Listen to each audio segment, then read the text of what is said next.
बड़ी खबर राजस्थान के जयपुर से आपको बता रहे हैं, जहां पर भीषण सड़क हादसा हो गया। कार और ट्रेलर में जोरदार भिड़ंत की खबर है। हादसे में कार सवार 4 लोगों की मौत हो गई है। चंदबाजी इलाके के दिल्ली अजमेर बाईपास की ये पूरी घटना है। सूचना पर पुलिस मौके पर पहुंची और इस पूरे मामले की जांच फिलहाल चल रही है। बड़ी जानकारी, बड़ी खबर, रफ्तार का कहर जिसने 4 लोगों की जान ले ली है। दिल्ली अजमेर बाईपास की घटना है। घटनास्थल पर पुलिस पहुंचकर इस पूरे मामले में फिलहाल जांच पड़ताल में पुलिस जुटी हुई है। लेकिन देखिए रफ्तार ने कैसे यहां पर 4 लोगों की जान ले ली। कार और ट्रेलर में जोरदार भिड़ंत हुई और इस भिड़ंत की वजह से कार में सवार 4 ही लोगों की मौत हो गई है। तो बड़ी खबर, बड़ी घटना यहां पर हुई है दिल्ली अजमेर बाईपास पर, जहां पर जरा सी लापरवाही, थोड़ी सी जल्दबाजी के चलते 4 लोग काल के गाल में समा गए। जयपुर में भीषण सड़क हादसा हो गया और देखिए कार और ट्रेलर में यहां पर जोरदार भिड़ंत हुई है और इसकी वजह से कार में जो सवार थे 4 ही लोग, उनकी मौत हो गई है। हालांकि ये लोग कहां के रहने वाले थे, कहां जा रहे थे, इसकी फिलहाल अभी जानकारी नहीं है, लेकिन शुरुआती जानकारी के मुताबिक कार सवार 4 ही लोगों की मौत हो गई। बढ़ते खबरों में आगे बात त्रिपुरा की करेंगे, जहां त्रिपुरा में बीएसएफ और तस्करों के बीच मुठभेड़ की खबर है। बीएसएफ ने बांग्लादेशी तस्कर को मार गिराया। तस्करों से मुठभेड़ में एक जवान भी घायल बताया जा रहा है। बड़ी खबर आपको बता रहे हैं, यहाँ बड़ी कार्रवाई हुई है बीएसएफ के द्वारा। त्रिपुरा में बीएसएफ और तस्करों के बीच मुठभेड़ और बीएसएफ ने बांग्लादेशी तस्कर को मार गिराया। तस्करों से मुठभेड़ में एक जवान भी घायल बताया जा रहा है। तो बड़ी जानकारी त्रिपुरा से, जहां बीएसएफ और तस्करों के बीच मुठभेड़ की खबर है। इस मुठभेड़ में एक जवान भी जख्मी, तो एक बांग्लादेशी तस्कर को बीएसएफ ने मार गिराया है। तस्करों से मुठभेड़ में एक जवान भी जख्मी हुआ है। तो ये बड़ी खबर आपको बता दें, बड़ी कार्रवाई यहां पर देखने को मिली त्रिपुरा में, जहां बीएसएफ और तस्करों के बीच मुठभेड़ और बांग्लादेशी तस्कर पर यहां पर शिकंजा कसता हुआ नजर आया। एक बांग्लादेशी तस्कर को बीएसएफ ने मार गिराया, तो साथ ही साथ इस मुठभेड़ में, इस एनकाउंटर में एक जवान भी जख्मी हुआ है। बड़ी खबर आपकी टीवी स्क्रीन पर इससे पहले भी इस तरीके से जानकारी सामने आ चुकी है और अब एक बार फिर से त्रिपुरा में बीएसएफ और तस्करों के बीच मुठभेड़ की जानकारी। बॉर्डर सिक्योरिटी फोर्स के जवान यहां पर मौजूद थे। बांग्लादेशी तस्कर को ढेर किया गया। मुठभेड़ में एक जवान जख्मी हुए, जिनको अस्पताल में एडमिट किया गया।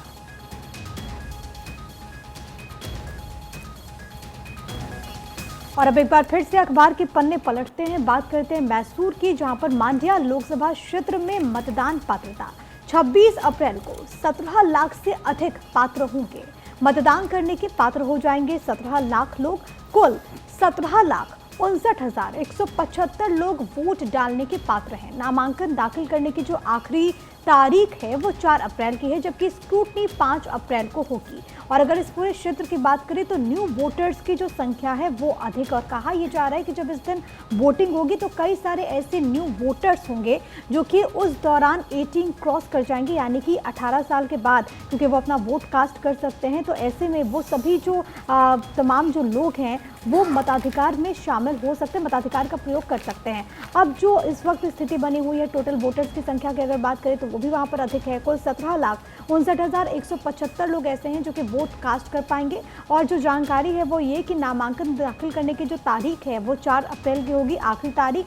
स्क्रूटनी 5 अप्रैल तक हो जाएगी और इसके बाद वोटिंग का जो दिन है उसके बाद लोग बड़ी संख्या में वहाँ पर जाकर अपने मताधिकार का प्रयोग कर सकते हैं, क्योंकि लोकतंत्र का ये पावन पर्व है और इसमें बहुत ज़रूरी है कि हर आम और खास अपनी सहभागिता सुनिश्चित करें। मैसूर से ये जानकारी मांड्या लोकसभा क्षेत्र से जुड़ी हुई, जहां पर मतदान पात्रता को लेकर के बड़ी खबर है कि उस दिन यानी कि 26 अप्रैल को 17 लाख से अधिक ऐसे वोटर्स होंगे जो कि मतदान कर पाएंगे, वो पात्र हो जाएंगे अपने मत का प्रयोग करने के लिए। चलिए आगे बढ़ते हैं, अब बात चुनावी के चंदे की भी कर लेते हैं। दरअसल चंदे की दूसरी सूची में भी लॉटरी किंग छाया रहा। डीएमके को 509 करोड़ रुपए दिए गए हैं, तो वहीं टीएमसी को दूसरा सबसे बड़ा चंदा मिला है। 10 दलों ने बताया कि किसने कितना चंदा दिया है। बीजेपी को 6,986 करोड़ रुपए मिले हैं, तो वहीं कांग्रेस को 1,334 करोड़ रुपए मिले हैं। और देखिए बाकायदा, क्योंकि इस वक्त दैनिक भास्कर में फ्रंट पेज पर यह खबर छपी है, इससे पहले भी हमने जिक्र इस खबर का किया था। चंदे की दूसरी सूची में लॉटरी किंग छाया रहा, डीएमके को 509 करोड़ रुपए दिए गए हैं। देखिए कल ही क्योंकि निर्वाचन आयोग ने चुनावी चंदे यानी कि इलेक्टोरल बॉन्ड की एक और सूची सार्वजनिक कर दी है और इसमें 523 पार्टियों की ओर से दी गई पूरी जानकारी है। अब आप समझिए कि किस तरीके से बीजेपी ने यह बताया कि उसे 2018 से नवंबर 2023 तक 6,986 करोड़ रुपए का चंदा मिला है और इसमें फरवरी 2024 में योजना बंद होने तक की बात की जाए तो ये राशि हो जाती है 7,700 करोड़ रुपए। इसके अलावा सबसे अधिक 1,368 करोड़ रुपए के बॉन्ड खरीदने वाली, फिर से सुनिएगा क्योंकि यहां पर लॉटरी किंग सैंटियागो मार्टिन की कंपनी फ्यूचर गेमिंग ने 509 करोड़ रुपए 37% तमिलनाडु की सत्तारूढ़ पार्टी यानी कि डीएमके को दिए हैं। हालांकि बाकी का चंदा उसने किसको दिया है ये क्लियर नहीं हो पाया है, यानी कि 859 करोड़ रुपए लॉटरी किंग ने किसको दिए ये क्लियर नहीं है, क्योंकि सबने सारी जानकारी नहीं दी है कि उनको कहां से चंदा मिला है। इसके अलावा क्योंकि एक बार फिर से बात करें सिलसिलेवार तरीके से तो बीजेपी का नाम टॉप लिस्ट पे है जिसको सबसे ज़्यादा चंदा मिला है, उसके बाद तृणमूल कांग्रेस का नाम है, फिर कांग्रेस का नाम है, उसके बाद बीआरएस, बीजेडी, डीएमके, वाईएसआरसीपी और ये सिलसिला फिर नीचे बढ़ता हुआ नजर आ रहा है। और अब चलिए आगे बढ़ेंगे। बड़ी खबर आपको बताएंगे, बीजेपी ने हैट्रिक का नारा दिया है। कांग्रेस को 10 साल का सूखा समाप्त करने की उम्मीद है।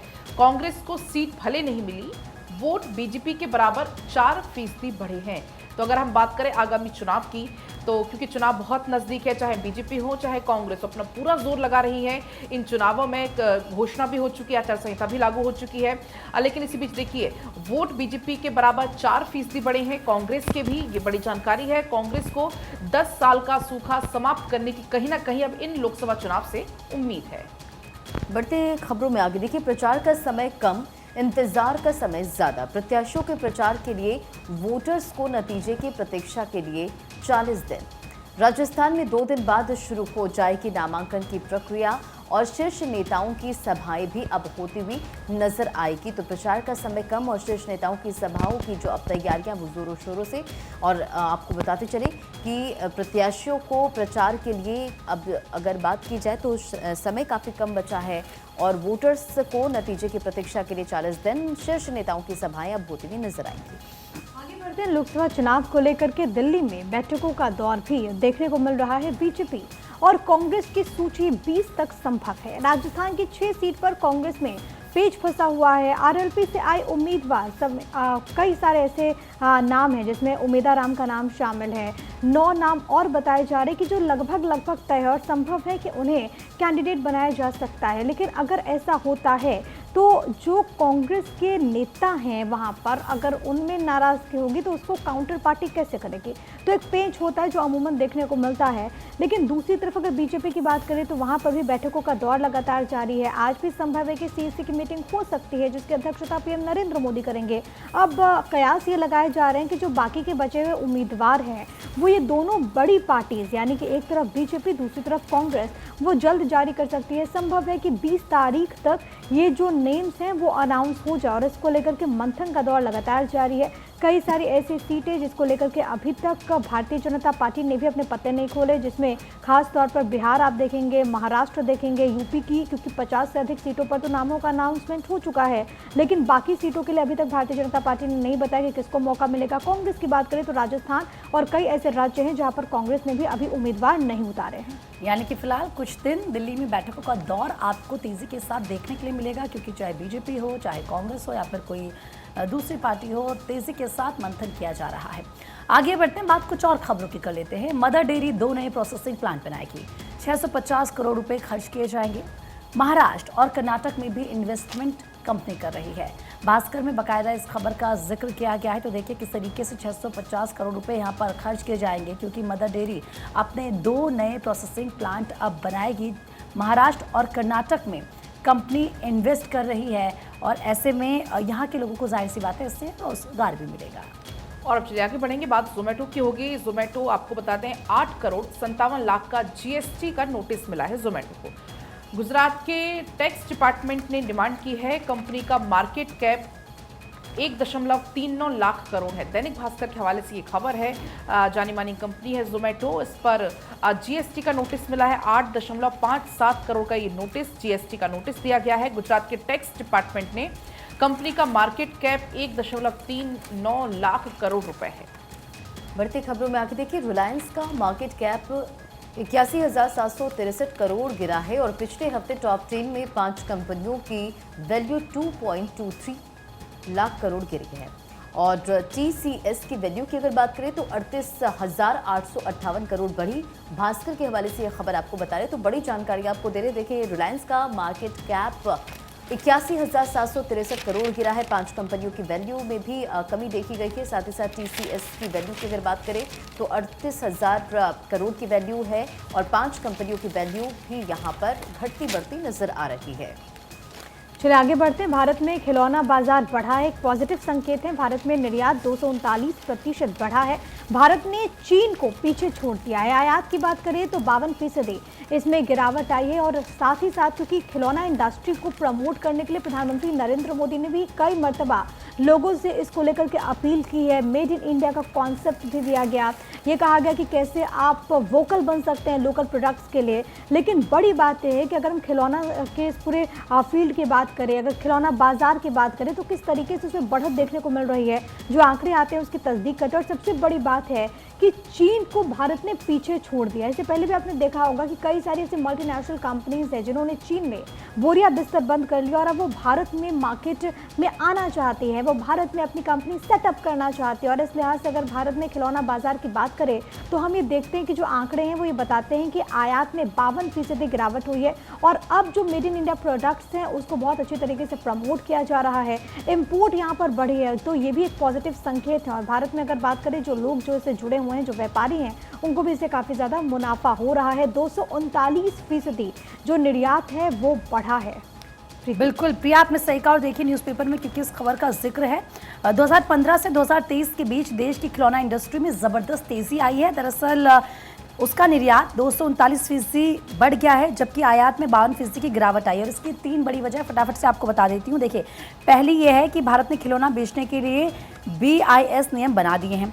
कोई भी कंपनी BIS मंजूरी के बिना भारत में खिलौने नहीं बेच सकती। दूसरी बड़ी वजह आप जानिए है कि घरेलू उत्पादकों को संरक्षण। और तीसरी बड़ी वजह है बेसिक कस्टम ड्यूटी, जो कि 70% तक होना।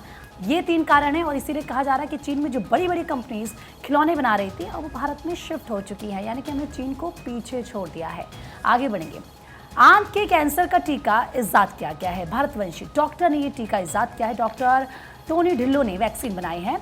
कभी लंदन मेडिकल कॉलेज ने उनको नकार दिया था, लेकिन माता पिता जालंधर में उनके मजदूर थे और किस तरीके से उन्होंने ये मुकाम हासिल किया है। और देखिए, क्योंकि दैनिक भास्कर में फ्रंट पेज पर सबसे पहली बड़ी खबर बोल्ड हेडलाइन के साथ यही है कि सीनियर ने साथ छोड़ा, लंदन मेडिकल कॉलेज ने प्रवेश तक नहीं दिया और अब भारतवंशी ढिल्लो ने आंतों के कैंसर का पहला टीका बनाया। उनसे बहुत सारे सवाल जब पत्रकारों ने पूछा तो उन्होंने जवाब दिया।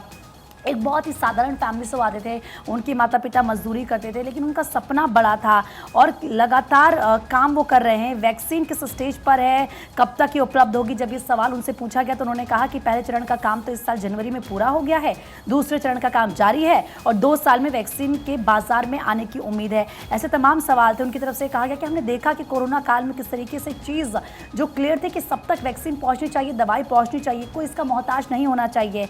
ऐसे में सभी स्वास्थ्य सभी का, एक बेहतर स्वास्थ्य सभी का अधिकार है, इस बात का उन्होंने जिक्र किया। लेकिन वैक्सीन का निर्माण कंपनी करती है और इसलिए पेटेंट पर उनका अधिकार होता है। लेकिन कुल मिला के उन्होंने ये कहा कि अब जो वैक्सीन आज हम देखते हैं कि जिसकी कमियां अब वो धीरे धीरे सबके लिए उपलब्ध होगी। ये बहुत बड़ी आप मानिए कि किस तरीके से उनके लिए उपलब्धि होगी, क्योंकि दुनिया में 100 से ज़्यादा कंपनियां कैंसर वैक्सीन पर रिसर्च कर रही है और इस बीच उनकी ये बहुत बड़ी उपलब्धि है।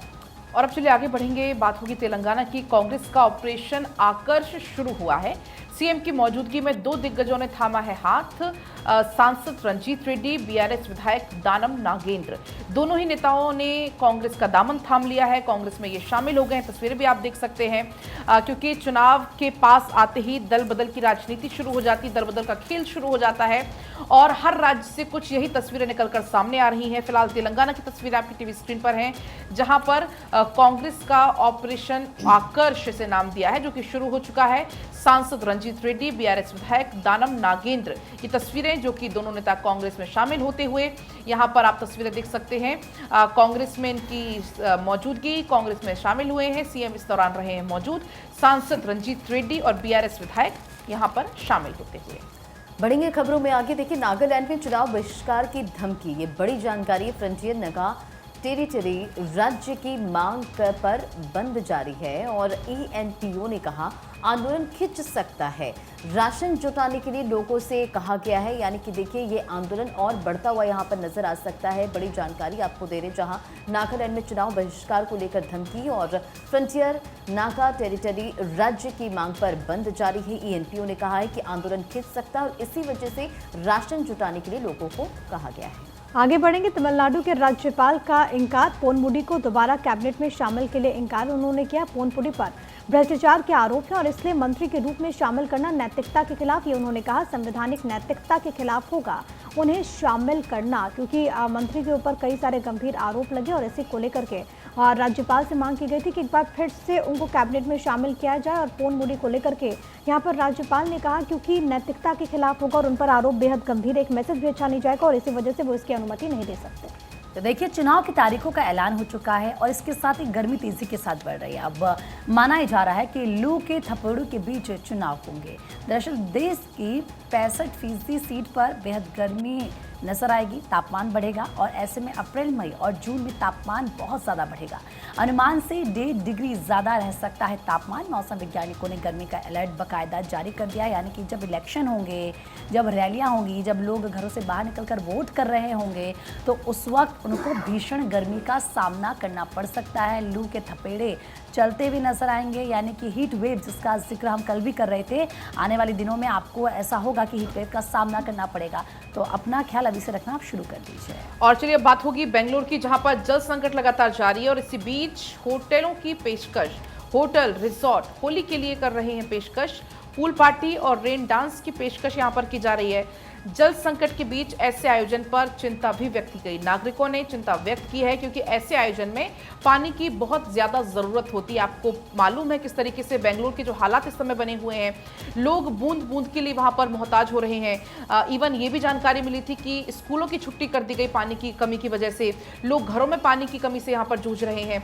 लेकिन दूसरी तरफ अब होली पास है और ऐसे में जो होटल्स हैं वो जल संकट के बीच में ऐसी पेशकश कर रहे हैं और ऐसे में अब चिंता बढ़ रही है कि एक तरफ तो घरों में पानी नहीं है, दूसरी तरफ ऐसे में पानी की वेस्टेज होगी, ये बड़ा सवाल है। बढ़ते खबरों में आगे बात भोपाल की, जहां पूर्वी हवा ने बदली मौसम की तासीर। 4 दिन से शहर में ना दिन का तापमान बढ़ रहा है और ना रात का तापमान कम हो रहा है। अब 2 दिन बाद फिर मौसम में बदलाव देखने को मिलेगा। तो देखिए, लगातार मौसम का मिजाज बदला हुआ है। कभी गर्मी का एहसास लोग कर रहे हैं, कभी ठंड काफ़ी ज़्यादा बढ़ जा रही है। इस वक्त अगर बात करें तो मौसम का मिजाज बदला हुआ है। मौसम विभाग की तरफ से भी कई अलर्ट जो है कई जगहों के लिए जारी किए गए हैं। और बात भोपाल की करें तो पूर्वी हवा ने यहाँ पर मौसम का मिजाज बदला है। तेलंगाना की बात करें तो वहां पर मौसम विभाग ने येलो अलर्ट जारी कर दिया है। कुछ जिलों के अलग अलग हिस्सों में संभावना जाहिर की गई है कि बिजली गिरेगी और इसके साथ ही साथ तेज आंधी की भी संभावना है। IMD ने 4 दिनों के लिए येलो अलर्ट जारी किया है, यानी कि लोगों की दिक्कतें काफ़ी ज़्यादा बढ़ सकती है, मौसम विभाग की तरफ से कहा गया है। और ये मौसम में जो बदलाव है वो पूरे भारत में देखने को मिल रहा है। देश के कई हिस्सों में ऐसी खबर सामने आ रही है और इसी को लेकर के तेलंगाना में मौसम विभाग का येलो अलर्ट और कहा गया है कि लोग बहुत ज़्यादा सचेत रहें, सावधानी बरतें, क्योंकि कई जगहों पर बिजली गिर सकती है और अगर बिजली गिरेगी तो लोगों को ज़्यादा प्रिकॉशंस लेने की ज़रूरत है। वहाँ पर बिजली के खंभों से भी लोगों को उचित दूरी बनाने की आवश्यकता है। बिल्कुल, क्योंकि अब मौसम तेज़ी के साथ बदलेगा तो जाहिर सी बात है गर्मी का सामना भी लोगों को करना पड़ेगा। आगे बढ़ते हैं, बात कुछ और खबरों की करते हैं। आपको बता दें कि दिल्ली कैपिटल्स को हराकर चैंपियन बनी है RCB। रॉयल चैलेंजर्स बेंगलुरु ने WPL में पहला टाइटल जीता है, तो वहीं दिल्ली कैपिटल्स को 8 विकेट से हराया है। आपको बता दें कि श्रेयांका पाटिल ने झटके हैं 4 विकेट। एलिस पेरी ने खेली है नाबाद 35 रन की पारी। और देखिए किस तरीके से बाकायदा, क्योंकि जाहिर सी बात है क्रिकेट से जुड़ी हुई ये खबर है, तो इस खबर का जिक्र तमाम न्यूज़पेपर्स में भी किया गया है। और ऐसे में आपको बता दें कि श्रेयांका पाटिल ने 4 विकेट झटके हैं। और अब चलिए आगे बढ़ेंगे। एक और बड़ी खबर आपको बताएंगे, यूक्रेन ने नया सैन्य अभियान छेड़ सकते हैं पुतिन। की बड़ी जानकारी, यूक्रेन में नया सैन्य अभियान छेड़ने की जानकारी मिल रही है। राष्ट्रपति चुनाव में बड़ी जीत के बाद कोई बड़ा कदम उठाया जा सकता है। राष्ट्रपति चुनाव में 73% रिकॉर्ड वोटिंग हुई है पुतिन के 5वें कार्यकाल से, लेकिन अब लोगों की चिंता बढ़ गई है। बंदूक की नोक पर लोगों से वोटिंग कराई गई, ये भी जानकारी मिल रही है। लेकिन अब लोगों की जो है वो चिंता बढ़ गई है, क्योंकि पहले के मुकाबले वोटिंग भी ज्यादा हुई है। लोगों से बंदूक की नोक पर यहां पर वोटिंग कराई गई है। तो ये भी संभावना जाहिर की जा रही है कि यूक्रेन में कोई नया सैन्य अभियान पुतिन छेड़ सकते हैं।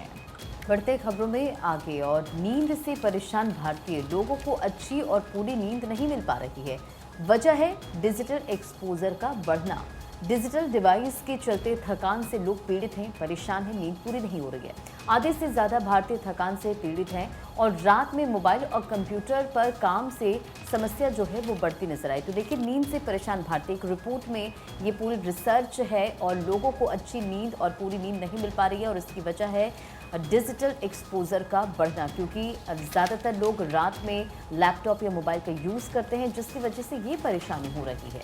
आगे बढ़ेंगे, एक और अहम खबर जिसका जिक्र तमाम अखबारों में है। गुजरात यूनिवर्सिटी कैंपस में हंगामे की खबर है। अहमदाबाद में विदेशी छात्रों को भीड़ ने पीटा। हॉस्टल में नमाज पढ़ रहे थे छात्रों ने, वहां पर उनके साथ मारपीट की गई है। यूनिवर्सिटी में रात में उपद्रव हुआ। ये तस्वीरें आपके टीवी स्क्रीन पर। 25 लोगों के खिलाफ मामला दर्ज हुआ है। मेरे पास इस वक्त इंडियन एक्सप्रेस है और फ्रंट पेज में इस खबर का जिक्र है, जिसमें लिखा है कि mob targets Gujarat university foreign students during नमाज। और क्योंकि रमज़ान का पावन महीना है और ऐसे में वहाँ पर जो विदेशी स्टूडेंट्स बताए जा रहे हैं वो नमाज अदा कर रहे थे और इसी दौरान उन पर हमला हुआ है। हालांकि इसके बाद कार्रवाई करते हुए गिरफ्तारी भी हुई है। लेकिन जब ऐसे मामले आते हैं सामने तो सवाल उठता है। ये जो 2 फॉरेन के स्टूडेंट्स बताए जा रहे हैं उनमें से एक श्रीलंका का है और दूसरा तुर्कमेनिस्तान का बताया जा रहा है, जिन पर अटैक हुआ है। गुजरात यूनिवर्सिटी कैंपस में हंगामे की जानकारी है। और इस पूरे मामले में 25 लोगों के खिलाफ अब मामला दर्ज कर लिया गया है गुजरात यूनिवर्सिटी में, क्योंकि हंगामा हुआ था। कल भी हमने आपको ये खबर विस्तार से बताई थी। आगे बढ़ते हैं। तनाव में कर्नाटक की छात्रा ने लगाई है फांसी। टीचर ने यूनिफॉर्म उतरवा कर दरअसल उन्हें बेइज्जत किया था। आपको बता दें कि किस तरीके से बागलकोट के सरकारी स्कूल में छात्रा पढ़ती थी। 14 साल की छात्रा के साथ 4 अन्य छात्राओं की भी तलाशी ली गई और ऐसे में छात्रा ने खाई कसम की नहीं की चोरी, फिर भी नहीं मानी टीचर। दरअसल मेंटल प्रेशर और टॉर्चर आप समझिए कि जो छात्रा थी उसकी तरफ से कहा गया कि उसने चोरी नहीं की, बाकायदा उसने कसम भी खाई, लेकिन जो टीचर थी, टीचर ने उसकी बात नहीं मानी। और उसके बाद ये जो छात्रा थी, महज 14 साल की ये छात्रा थी, इसके साथ 4 अन्य छात्राएं भी थी जिनकी तलाशी ली गई, लेकिन बाद में इस छात्रा ने फांसी लगा ली। और अब चलिए आगे बढ़ेंगे। एक और खबर आपको बताएंगे चेन्नई से, जहां पर पलानीस्वामी का स्टेटमेंट सामने आया है। डीएमके के लिए शर्म की बात है। डीएमके को जुआ कंपनी से फंड मिला है, लोग इसे सबक सिखाएंगे, ये पलानीस्वामी की तरफ से कहा गया है। चुनावी बॉन्ड के रूप में फंड लेने पर निशान उनके द्वारा साधा गया है। फ्यूचर गेमिंग और होटल सर्विसेज प्राइवेट लिमिटेड से ये फंड मिला है, ये उनके द्वारा कहा गया और इस पूरे मामले में ये स्टेटमेंट उनका सामने आया है। बात अब हैदराबाद की। आरएस प्रवीण बीआरएस में शामिल होंगे। बीएसपी तेलंगाना इकाई के पूर्व अध्यक्ष होंगे शामिल और इससे पहले समर्थकों के साथ एक मीटिंग की। बैठक में उनकी राय जानी, समर्थकों के फैसले का उन्होंने धन्यवाद किया। तो ये बड़ी जानकारी आपको दे रहे, जहां हैदराबाद में आरएस प्रवीण जो हैं बीआरएस में शामिल होते हुए नजर आएंगे और बीएसपी तेलंगाना आपको बताते चले कि नेता जो है वो शामिल होंगे। और बैठक में राय ली गई है। दरअसल एक बैठक आयोजित की गई जिसमें तमाम लोगों की राय ली गई। समर्थकों के फैसले का उन्होंने धन्यवाद किया है और अब बीएसपी तेलंगाना इकाई के पूरे अध्यक्ष जो हैं वो शामिल होते हुए नजर आएंगे। इससे पहले समर्थकों के साथ उन्होंने बैठक की। बैठक में उन्होंने समर्थकों की राय जानी है और आरएस प्रवीण बीआरएस इसमें शामिल होंगे। दुनिया के चप्पे चप्पे पर होगी अमेरिका की नजर। स्पेस एक्स बिछाएगी उपग्रहों का जाल। पृथ्वी की कक्षा में स्क्रीनिंग करने वाले उपग्रहों का झुंड जमीनी बलों को मजबूत करने के लिए निवेश इस वक्त किया जा रहा है और स्पेस एक्स की तरफ से इससे पहले भी कई सारे ऐसे प्रोजेक्ट्स हैं जिनकी लॉन्चिंग हुई थी और अब ये कहा जा रहा है कि बाकायदा जो उपग्रह हैं वो यहाँ पर स्थापित किए जाएंगे पृथ्वी के कक्ष में। और इससे फ़ायदा ये होगा कि स्पेस एक्स के पास सारी इंफॉर्मेशन होगी, उस पर किस तरीके से अलग अलग जगहों पर हालात हैं वो भी स्पेस एक्स को जानकारी इंफॉर्मेशन मिलेगी। स्क्रीनिंग करने वाले उपग्रहों का झुंड यहाँ पर लगाया जाएगा। चलिए आगे बढ़ते हैं, बात कुछ और खबरों की कर लेते हैं। आपको बता दें कि कोट्टायम में किस तरीके से मध्य त्रावणकोर सूखे से जूझ रहा है। अत्यधिक सूखे की स्थिति से यहाँ लोग परेशान हैं। पंपा, इसके अलावा मीनाचिल, मणिमाला का जलस्तर घट रहा है। कोदू नालियों में भी माफ़ कीजिएगा, नदियों में भी जलस्तर तेज़ी से घट रहा है। इससे लोग परेशान हो चुके हैं। अधिकांश सहायक नदियों का प्रवाह बंद हो रहा है। इसके अलावा प्रमुख पेयजल परियोजनाओं पर दबाव पड़ रहा है। परियोजनाओं के संचालन पर दबाव लगातार पड़ रहा है और लोग परेशान हैं क्योंकि सूखे की स्थिति से यहाँ पर लोग जूझ रहे हैं। गर्मी भीषण पड़ने वाली है। उससे पहले सोचो यहाँ पर किस तरीके के हालात हैं और किस तरीके से हर एक शख्स तक, हर एक घर तक जल पहुँचे। अब इसकी भी योजना बनानी होगी क्योंकि लोग बेहद परेशान आने वाले समय में होने वाले हैं। वक्त एक छोटे से ब्रेक का है, फौरन होंगे हाजिर। हमें तब तक के लिए दीजिए इजाजत।